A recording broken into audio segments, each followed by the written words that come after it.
យើងមកជួបគ្នានៅលើទីលានសំលេងគាំទ្រលាន់ខ្លាំងពេញកីឡាដ្ឋានស្មារតីកីឡាយើងរួមគ្នាដើម្បីកម្ពុជាយើងឲ្យរឿងជារៀងរាល់ថ្ងៃពីកុសលដល់ជនបទឆ្ងាយយុវជនយើងចូលលេងដោយក្តីស្រឡាញ់មិនខ្លាចឧបសគ្គដើម្បីកីឡាជីវិតថ្មីបោះបង់គ្រឿងញៀនបោះបង់អំពើអាក្រក់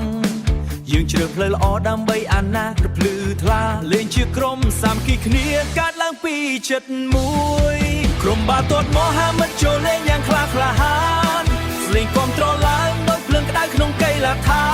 នហូរឡើងកុំបោះបង់ក្តីស្រមៃ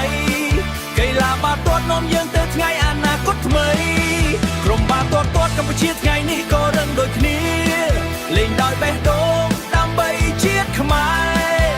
យើងគាំទ្រទាំងពីរដោយស្មោះស្ម័គ្រកីឡានាំសុខភាពនាំសេចក្តីសុខបើមួយគ្រាប់គឺសូបិនមួយហាត់ប្រាណរាល់ថ្ងៃដើម្បីក្លាយជាអ្នកខ្លាំងមិត្តភាពកើតឡើងពេលលេងជាក្រុមកីឡាបង្រៀនយើងឲ្យរឹងមាំក្រុមបាល់ទាត់មហាមិត្តចូលលេងយ៉ាងក្លាហានស្លេងគាំទ្រឡើងដោយភ្លើងក្តៅក្នុងកីឡាដ្ឋានហូរឡើងកុំបោះបង់ក្តីស្រមៃកីឡាបាល់ទាត់នាំយើងទៅថ្ងៃអនាគតថ្មីក្រុមបាល់ទាត់កម្ពុជាថ្ងៃនេះក៏រឹងដូចគ្នាលេងដោយបេះដូងដើម្បីជាតិខ្មែរ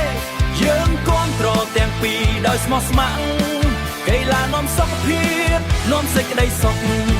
កុំឲ្យជីវិតធ្លាក់ក្នុងផ្លូវងងឹត